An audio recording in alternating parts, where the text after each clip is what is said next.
ሰበር ዜና ለተሰኞ ሰኔ 1 2018 ጤና ይስጥልኝ ውድ አድማጭ ተመልካቾች እንደምን ቆያችሁ። የሰዓቱን አበይትና ሰበር ዜናዎች ይዤ ቀርብ ያለው። በቅድሚያም አርዕስተ ዜናዎቹን በማስቀደም ጀምራለሁ። የፋኖ ኃይሎች በኦሮሚያ ልዩ ዞን አቅራቢያ ኦርኪ ከተማ ባደረጉት ከባድ ውጊያ የብልጽግና የኮማንዶ ጦር ከ100 በላይ መደምሰሳቸው ሲነገር የብልጽግናን ታንክ ማውደማቸውም ተነግረዋል። በዚህ የኦርኪ ውጊያ የብልጽግና ጦር መሪዎች ፋኖ ይኖረዋል ብለው ያላሰቡት ሚስጥራዊ ጦር መሳሪያ ፋኖ መጠቀሙም ተነግሯል። በዝርዝር እናስደምጣችኋለን። በሌላ በኩል በሸዋ ከአዲስ አበባ አቅራቢያ በዙ 23 እና በሞርተር ከተደበላለቀ ውጊያ በኋላ ፋኖ በርካታ ከተሞችን መቆጣጠሩ ተነግሯል። የከተማ ባለስልጣናትም የፋኖ እጅ አርፎባቸዋል። ዝርዝር ዘገባ አለን። በጎጃም ከፍተኛ የአድማ ብተና መሪን ጨምሮ በርካቶች ላይ መለሱ የተሸኙበት ውጊያ አለ፣ እንቃኘዋለን። በትግራይ ክልል በ3 ቀን ውስጥ ብቻም ለሁለተኛ ጊዜ ዳግም የድሮን ድብደባ በትላንትናው ዕለት ተፈጽሟል። ጦርነቱን በይፋ ለመጀመር አብይ አህመድና ደብረጽዮን ዳርዳር እያሉ ነው። ኢሳያስም ወደ ካይሮ አቅንተዋል። ለምን የሚለውን እንዳስሳለን። ሰላም ጤና ይስጥልኝ ውድ አድማጭ ተመልካቾች እንደምን ቆያችሁ። ከላይ በአርዕስተ ዜና ያደመጣችሁትን መረጃዎች ወደ እናንተ ላደርስ እዚህ ተገኝቻለሁ። የህዝባዊ ትግሉን የምትደግፉ እንዲሁም ሀገር ወዳድ ሆናችሁ አድማጭ ተመልካቾች ቪዲዮን ላይክ፣ ቻናሉን ሰብስክራይብ አድርጋችሁ የደወል ምልክቱን ታብሩ ዘንድ እንጠይቃለን። እንዲሁም በኮሜንት ድል ለህዝብ ልጆች ድል ለጀግኖቹም እያላችሁ ለህዝቡ ሲሉ ጫካ የገቡትን ታጋዮች ታበረታቱ ዘንድ እየጠየቅናችሁ በቀጥታ ወደ መረጃዎች ያለፍኩኝ፣ እስከ ፍጻሜው ድረስ አብራችሁኝ ቆዩ። ቀዳሚ ወዳደረኩት ዘገባ አልፋለሁ። በትላንትናው ዕለት እሁድ ግንቦት 30 ቀን 2018 ዓ.ም አመሻሹ ላይ በትግራይ ክልል ሁለተኛ ዙር የድሮን ጥቃት ተፈጸመ። ጥቃቱ የቀጠናውን የኃይል ሚዛን አዲስ የተፈጠረውን የትግራይ ኤርትራ ጥምረት ኢላማ ያደረገ መሆኑም ተነግሯል። በትግራይ ክልል በ3 ቀናት ውስጥ ለሁለተኛ ጊዜ የተፈጸመው ይኸው የድሮን ጥቃት በትላንትናው ዕለት እሁድ አመሻሹ ላይ ከሽራሮ አቅራቢያ ሽምበኒላ በተባለ ስፍራ መከሰቱም ተረጋግጧል። እንደ መረጃ ምንጮቹ ገለጻ የትላንቱ የድሮን ጥቃት ያነጣጠረው የጦር መሳሪያ በጫኑ ተሽከርካሪዎች ላይ ነው። ከሁለት ቀናት በፊት በተመሳሳይ መልኩ የተሰነዘረው የመጀመሪያው ጥቃትም በወታደራዊ ተሽከርካሪዎችና ታጣቂዎች ላይ ያነጣጠረ እንደነበረ ዘግየት ብለው የወጡ መረጃዎች ማመላከታቸውን መዘገባችን አይዘነጋም። ይህንን ተከታታይ ጥቃት ተከትሎ ህወሓት ባወጣው መግለጫ የፌዴራል መንግስቱን በጽኑ ያወገዘ ሲሆን የፖለቲካ ተንታኞች እንደሚሉት ከሆነ ግን የፌዴራል መንግስቱ ህወሓት በክረምት ወቅት አዲስ ጦርነት ይጀምርብኛል በሚል ከፍተኛ ስጋት ውስጥ ወድቋል። በመሆኑም ካሁኑ ቅድመ ጥቃት በመሰንዘር ህወሓትን ወታደራዊ አቅሙን ለማዳከም እየሞከረ መሆኑን መሬት ላይ ያሉ ሁነቶችም ያሳያሉ። እነዚህ በፌዴራል መንግስቱ የሚፈጸሙ ተከታታይ የድሮን ጥቃቶች እየተፈጸሙ ያሉት ህወሓት ክልሉን ወደ ማስተዳደር መመለሱን ይፋ ካደረገበትና ጠቅላይ ሚኒስትር አብይ አህመድ በህወሓትና በኤርትራ መንግስት መካከል የተፈጠረውን አዲስ ግንኙነት በይፋ ማውገዛቸውን ተከትሎ ነው። የሚገርመው ክስተት ግን ይህ የድሮን ጥቃት በተፈጸመበት በዚህ ሰዓት የኤርትራው ፕሬዝዳንት ኢሳያስ አፈወርቂ አስቸኳይ ጉብኝት ለማድረግ ካይሮ ግብጽ መግባታቸው ታውቋል። ምንም እንኳን የፕሬዝዳንቱ የግብጽ ጉብኝት ዋና አጀንዳ በውል ባይታወቅም የቀጠናው ወታደራዊ ተንታኞች ጉዳዩን ከአዲሱ የሰሜኑ ስትራቴጂካዊ ጥምረት ጋርም አያይዘውታል። የብልጽግናው ቁንጮ መሪ አብይ አህመድ የህወሓትንና የኤርትራን ጥምረት ደጋግመው ከማውገዛቸው ባለፈ ሁለቱ ጥቃቶች የተፈጸሙባቸው ቀጠናዎች ከኤርትራ ድንበር አቅራቢያና የኤርትራ ሰራዊት አባላት በስፋት ከሚንቀሳቀሱባቸው አካባቢዎች መሆኑም እጅግ ወሳኝ ነጥብም ያደርገዋል። ይህ የሚያሳየው የፌዴራል መንግስቱ የድሮን ጥቃቶቹን በዋናነት በኤርትራና በህወሓት መካከል ተፈጥሯል በተባለው አዲስ ወታደራዊ ትስስር ወይንም ጽምዶ ላይ ያነጣጠሩ መሆናቸውን ነው። ይህ በትግራይ የተጀመረው አዲስ የአየር ላይ ድብደባ የፌዴራል መንግስቱ በአማራ ክልል ከፋኖ ኃይሎች ጋር የገባበትን የጦርነት ቅርጽ ይበልጥ ውስብስብ የሚያደርገውና ሀገሪቷን ወደ ሌላ አጠቃላይ የቀጠናው ቀውስ ሊከታት የሚችል መሆኑን ወታደራዊ ምሁራንም እየገለጹ ይገኛሉ። ይሁን እንጂ ህወሓትም ክረምቱን እየጠበቀ የፌዴራል መንግስቱም ህወሓት ካሁን ጦርነት ከፈተብኝ እያለ በስጋት ውስጥ መሆናቸውን የመረጃ ምንጮቻችን ገልጸዋል። አሁን በቀጥታ ከአማራ ክልል ወዳገኟቸው አበይትና ሰበር የጦር ግንባር መረጃዎች አልፋለሁ። ከአዲስ አበባ በቅርብ ርቀት 3 ከተሞች በፋኖ ቁጥጥር ስር ገቡ።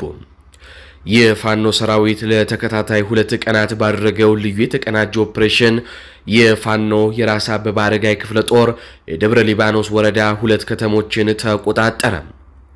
የአፋብኃኝ ሸዋ ጠቅላይ ግዛት እዝ አሳምነው እዝ አጼ አምደ ጽዮን ኮር አካል የሆነው የራስ አበበ አረጋይ ክፍለ ጦር ከአርበኞች ጦር ሰራዊት ጋር በቅንጅት በሰራው ልዩ ኦፕሬሽን በግራረይ ፍቼ ሰላሌ አውራጃም የደብረ ሊባኖስ ወረዳ ዋና ከተማን ጨምሮ ሴት ደብርና ውሻ ገደል የተባሉ 2 የወረዳ ከተሞችን ጨምሮ በድምሩ 3 ከተሞችን ትላንት ረፋዱ ላይ በቁጥጥር ስር ማድረጉን ኮሩ በላከው የግንባር መረጃ ለሚዲያችን አስታውቋል።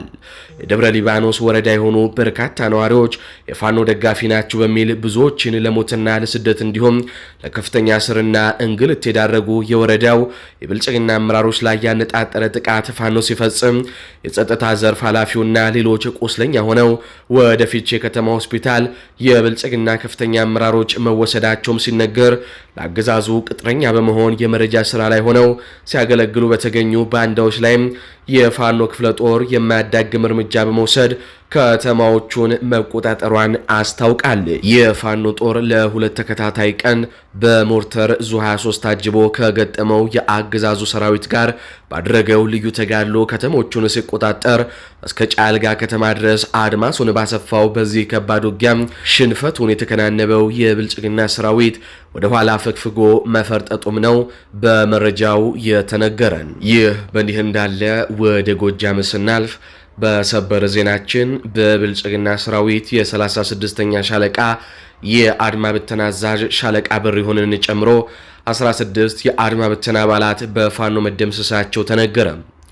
23 የአድማ ብተና አባላትን በመያዝ ከደብረ ማርቆስ ከተማ ተነስቶ ወደ ሊባኖስ ሲንቀሳቀስ በነበረው ሻለቃ በሪሁን ላይ የቦ ተብሎ በሚጠራው ስፍራ ላይ መብረቅ ጥቃት የፈጸሙት የአፋብኃኝ ቴዎድሮስ እዝ 206ኛ ኮር 14ኛ ክፍለ ጦር የጅብላ ሙተራ ሬጂመንት አርበኞች አንጸባራቃዊ ድልን መቀናጀታቸውን አስታውቀዋል።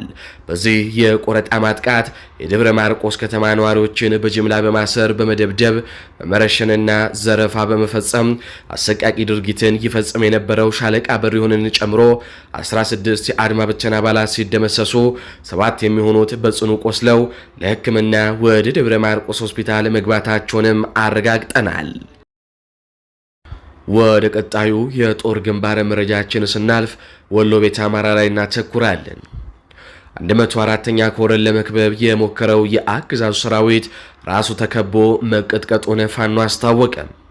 አፋብኃኝ ወሎ ቤተ አማራ ምኒልክ እዝ ስር የሚገኘው 104ኛ ኮርን አፍናለሁ በሚል ትዕቢትና ቅዠት ተሞልቶ ወደ ግንባር ያመራው የአገዛዙ ሰራዊት በጀግኖች ክንድ ራሱ ታፍኖ ሲቀጠቀጥ አርፍዷል ሲል ፋኖ በመግለጫው አስታውቋል።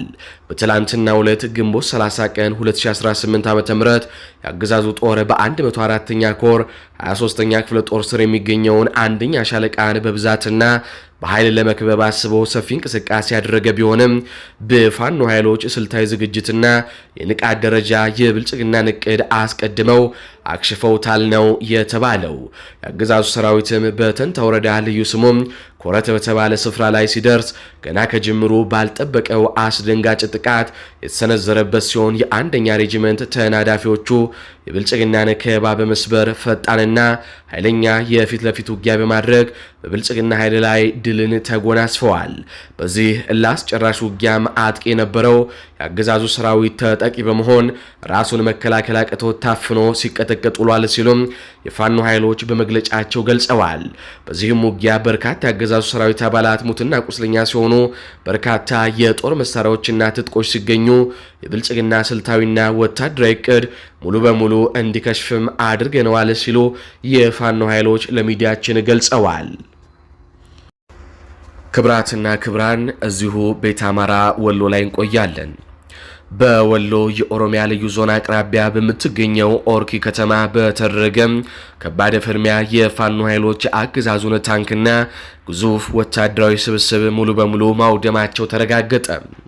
በአማራ ክልል ወሎ ቀጠና የኦሮሚያ ልዩ ዞን አቅራቢያ በምትገኘው ስትራቴጂካዊቷ ኦርኪ ከተማና ዙሪያዋ በፋኖ ኃይሎችና በብልጽግና መከላከያ ሰራዊት መካከል እጅግ ከባድና አውዳሚ ውጊያም ተካሂዷል። እንደ ግንባሩ መረጃ ከሆነ የአገዛዙ 112ኛ ኮር የኮማንዶ ጦር በኦርኪ በኩል አድርጎ በአጎራባች ወሎ ቀጠናዎች በሚንቀሳቀሱ የፋኖ ኃይሎች ላይ ድንገተኛ ጥቃት ለመሰንዘር ሰፊ ዝግጅት አድርጎም ነበር።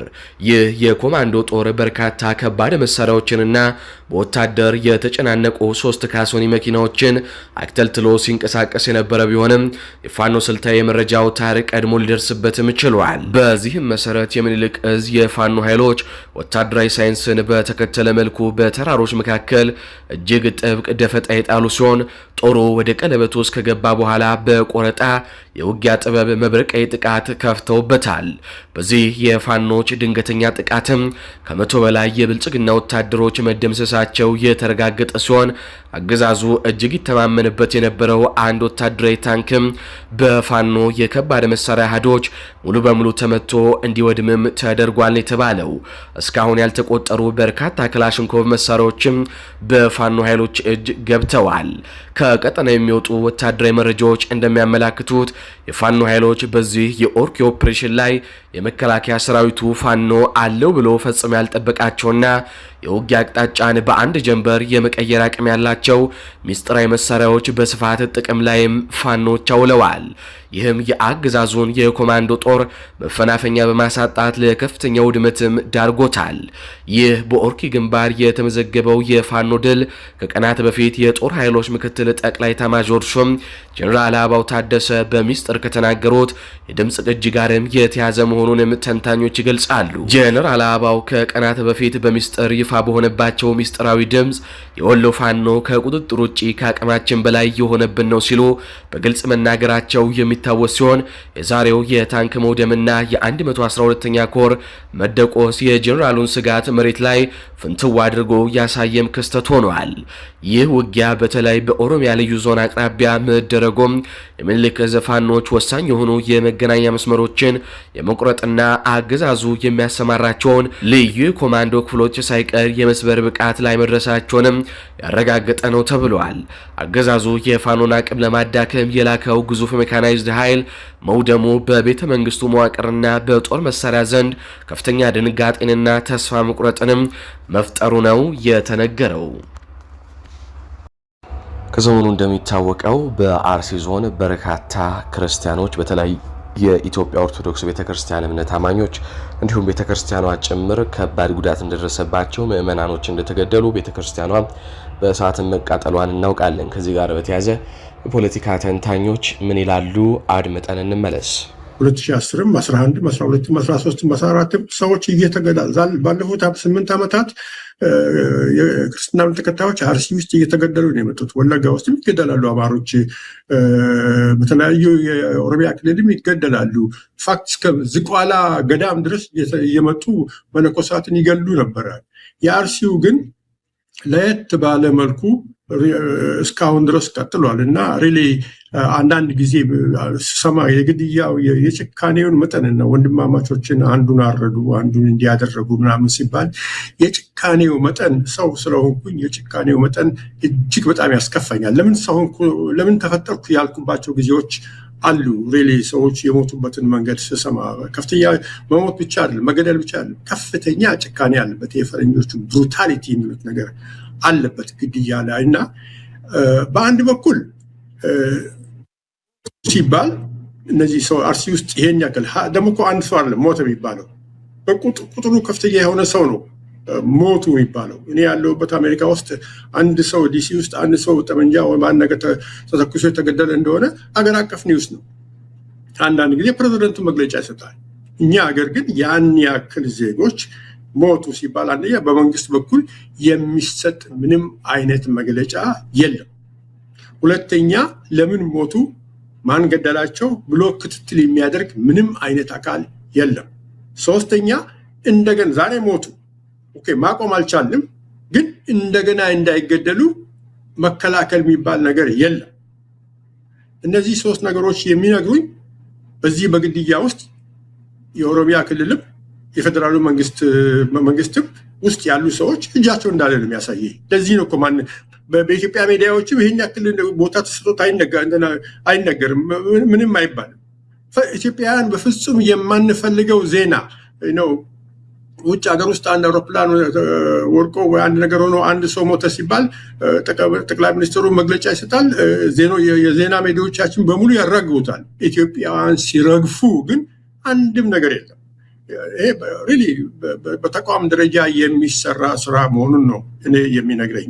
እኔ አዲስ አበባ ዩኒቨርሲቲ ያለሁ ከጻፍኳቸው ፔፐሮች አንዱ በአርሲ የልማት ድርጅት ላይ ነው እና ያኔ አሰላ ውስጥ ከፍተኛ የአማራ ነዋሪዎች እንደሚኖሩ አንዳንድ ስታቲስቲክ መረጃዎችን አንብቤ ነበር እና አርሲ ሪሊ ከዛ ኋላ አይ ቲንክ ትምህርቴን ጨርሼ አስመራ ሄጄ ከአስመራ ጨርሼ ወደ ሁለተኛ ጊዜ ስራ የሰራሁት ለ1 ዓመት ተኩል ስራ የሰራሁት አርሲ ውስጥ ነው እና አንድ ያገኘሁት ጥሩ ስታቲስቲካል መረጃ ቢኖር አርሲ ውስጥ አማራው አሰላ ብቻ ሳይሆን ከኦሮሞ ቀጥሎ ከፍተኛ ቁጥር ያለው አርሲ በገጠሮቹ የአርሲ አካባቢዎች እንደሚኖር በግልጽ አንዳንዶቹ ቦታ ላይ ሄጄም ነው ያየሁት።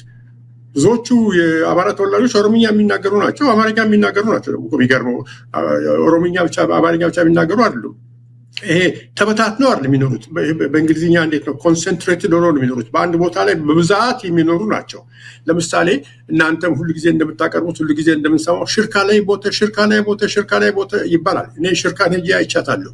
ሽርካ አርሲ ውስጥ ከፍተኛ የጤፍ አምራች የሆነ ቦታ ነው። ለምን ማን ነው ይሄን ጤፍ የሚያመርተው? የአማራው ተወላጅ ነው። እና ቶታሊ አርሲ ውስጥ ያለው አማራውን ይሄ አገር ያንተ አይደለምና ውጣ እየተባለ ነው።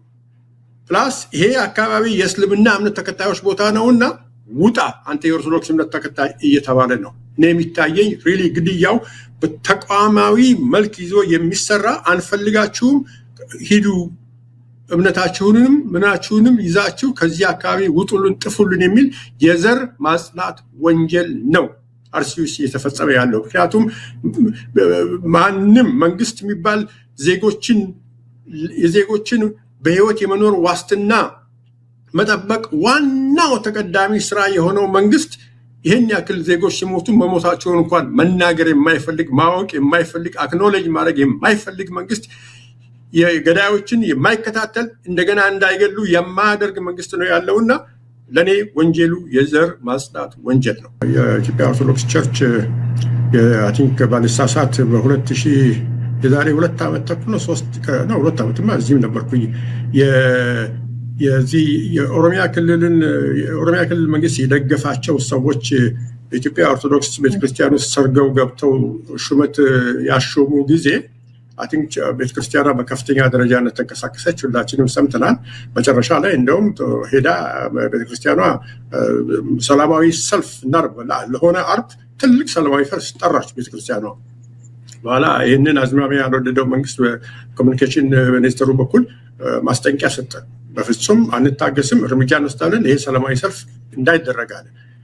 መንግስት ይህንን መግለጫ ባወጣ 1 ሰዓት በማይሞላው ጊዜ ውስጥ የኢትዮጵያ ኦርቶዶክስ ቤተክርስቲያን ሰላማዊ ሰልፍ ማድረግ መብታችን ነው፣ እየተገደልን መኖር እየተረገጥን መኖር ተቋማችን እየፈረሰ ቆመን ማየት አንችልም፣ ሰላማዊ ሰልፉ ምንም ይሁን ምን ይቀጥላል የሚል ጠበቅ ያለ መግለጫ አወጣ።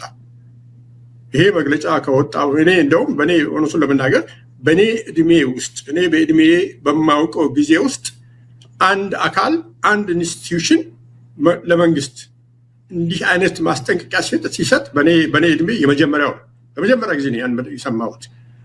ያንን ማስጠንቀቂያ መንግስትም እንደቀላል አልወሰደው። አወቀ፣ ምን ሊሆን እንደሚችል አወቀ እና ወዳው ከቤተክርስቲያኗ ሰዎች ጋር ኔጎሽት ድርድር ጀመረ እና አንዳንድ ነገሮች ተስተካክለው አይ ቲንክ ሰልፉም ቆመ። ይሄ የሚያሳየን የኢትዮጵያ ኦርቶዶክስ ቤተክርስቲያን ምን አይነት ኢንስቲትዩሽናል ጥንካሬና ጡንቻ እንዳለው ነው። መንግስት የኋላ ከወሰዳቸው እርምጃዎች ፋሲል ታስታውሱ እንደሆነ መታሰቢያም ታስታውሱ እንደሆነ መንግስት የኋላ ከወሰዳቸው እርምጃዎች ውስጥ አንዱ በዚህ ቤተክርስቲያን ውስጥ ገብቶ በተቋም ውስጥ ገብቶ ሰርጎ መግባት ሙከራ አድርጓል። ደግሞ ገብቷል። እሱ የሚፈልጋቸውን ሰዎች እንዲቀመጡ አድርጓል። ለምንድን ነው እንዲህ ያደረገው?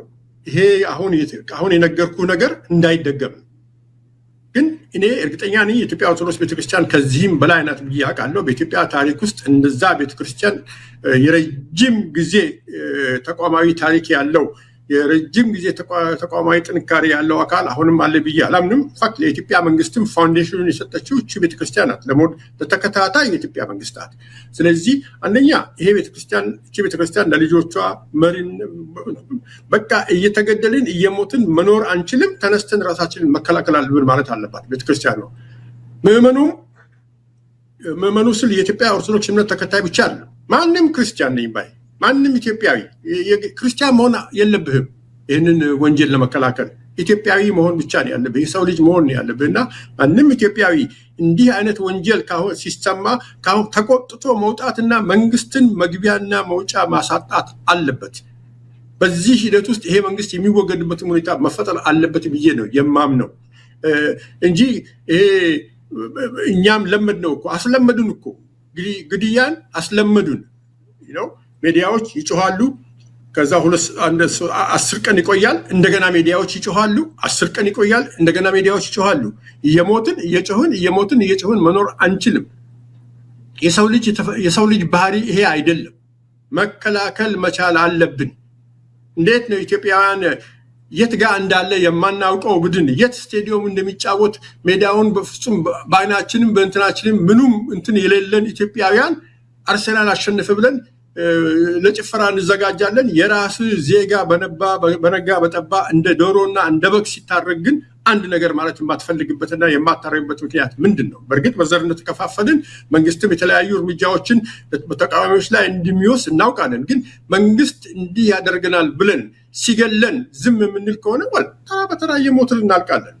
ስለዚህ ተራ በተራ ከምንገደል ያለን አማራጭ አንድ ላይ ቆመን እንዳንገደል ማድረግ ነው። እኛ አንድ ላይ ስንቆም ከመንግስትም ከምንም በላይ ነን። ኢትዮጵያ ውስጥ ህዝብ ከመንግስትም ከማንም በላይ ነው። ጥንካሬውም ጡንቻውም ከመንግስትም ከማንም በላይ ነውና ይህንን ጥንካሬያችንን ይህንን የበላይነታችንን ተጠቅመን መነሳትና ከአሁን በኋላ ግድያ አይኖርም ብለን ለመንግስት ማሳወቅና መንግስት ይሄን አይቶ ሌላ ቢቀር መከላከል እንዲጀምር ማስገደድ አለብን። ይሄንን የመከላከል ስራውን የማይሰራና ግድያ የሚቀጥል ከሆነ ግን ይሄንን መንግስት እንደማንም ማንም ሀገር ውስጥ ህዝብ ተነስቶ መንግስት እንደሚያስወግድ እኛም ተነስተን ይሄንን መንግስት ከቦታው ማስወገድ አለብን። እኛ የምንፈልገው መንግስት እዛ ቦታ እንዲቀመጥ ማድረግ አለብን። አድማጭ ተመልካቾች ለሰዓቱ ያስኩላችሁ መረጃዎች እነዚህን ይመስላሉ። በቀጣይ በሌሎች መረጃዎች እስከማገኛችሁ ድረስ ቸር ያሰማን። እስከዛው ቻናሉን ሰብስክራይብ፣ ቪዲዮ ላይክ እንዲሁም ደግሞ ለበርካቶች እንዲደርስ ሼር በማድረግ ታግዙን ተተባበሩን ዘንድ እየጠየቅን በቀጣይ እስከምናገኛችሁ ድረስ መልካም ቀን